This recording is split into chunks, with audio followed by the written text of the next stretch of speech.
நண்பர்கள் அனைவருக்கும் வணக்கம். சமீபத்தில் இந்த காணொளி என்னை ரொம்ப நெகிழ்ச்சி அடைய வச்சிருச்சு. ஒவ்வொரு பெத்தவங்களோட வாழ்க்கைய ஒரு பாடமாகவும் ஒரு படமாகவும் காட்டிருச்சு. இது ஒரு பனி பிரதேசம்.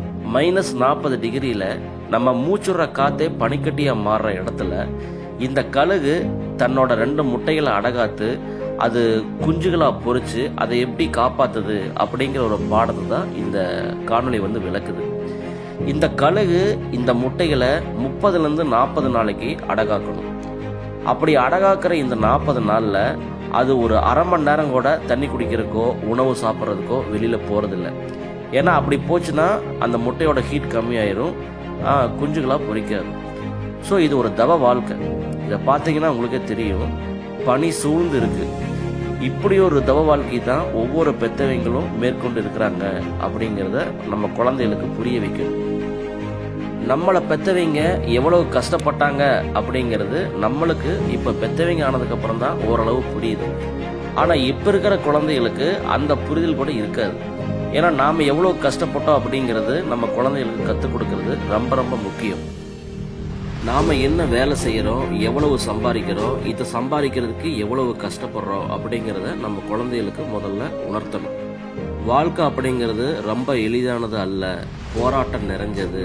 எங்களை மாதிரியே எதிர்காலத்தில் நீயும் போராடித்தான் வாழணும் அப்படிங்கிறத நம்ம குழந்தைகளுக்கு உணர்த்திடணும். இந்த காணொளியை என்னோட பசங்களுக்கு காட்டி சொன்னது இதுதான். இந்த 2 முட்டைகளை நீங்களா நினச்சிக்கோங்க. எப்படி இந்த முட்டைகளை இந்த கழுகு அடைகாத்து குஞ்சுகளை பொறிச்சு இப்போ அந்த குஞ்சுகளுக்கு உணவை ஊட்டிக்கிட்டு இருக்கோம், அதே மாதிரி தான் உங்களையும் நாங்கள் வளர்த்தோம். இந்த பறவையோட வேலை எப்போ முடியுது அப்படின்னா, குஞ்சுகள் ரெக்க முளைச்சு கூட்டை விட்டு பறந்துருச்சுன்னா வேலை முடியுது. ஆனால் எங்களோட வேலை அப்படி கிடையாது. இனிமேல் உங்களை படிக்க வைக்கணும், உங்களுக்கு தேவையான ஒரு வேலையை தேர்ந்தெடுத்து கொடுக்கணும், உங்களுக்கு தேவையான வாழ்க்கையை அமைச்சு கொடுக்கணும். நீங்கள் தனியாக ஒரு வாழ்க்கையை அமைச்சு கொடுத்ததுக்கப்புறமும் உங்கள் பேர பிள்ளைகளை நாங்கள் பார்த்துக்கணும். இந்த மாதிரி தான் எங்களோட பெற்றவங்க எங்களை பார்த்துக்கிட்டு இருக்காங்க. அவங்கள மாதிரி தான் நாங்களும் செய்வோம், எங்களை மாதிரி தான் நீங்களும் செய்யணும். வாழ்க்கை அப்படிங்கிறது எளிமையாக கிடையாது, கண்டிப்பாக போராடித்தான் ஆகணும் அப்படின்னு நம்ம குழந்தைகளுக்கு கற்றுக் கொடுக்கணும். ஏன்னா இன்னைக்கு அவங்களுக்கு எது ஒன்றும் எளிதாக கிடைச்சிருது.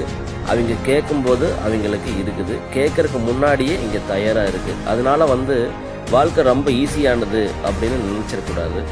ஸோ ஒவ்வொரு வாழ்க்கையும் போராட்டத்தில் தான் அவங்களுக்கு வெற்றி அடையுது அப்படிங்கிறத நம்ம குழந்தைகளுக்கு கண்டிப்பாக நம்ம ஒரு வாழ்க்கை பாடத்தை, நம்மளோட வாழ்க்கை பாடத்தை கற்றுக் கொடுக்கணும். நன்றி.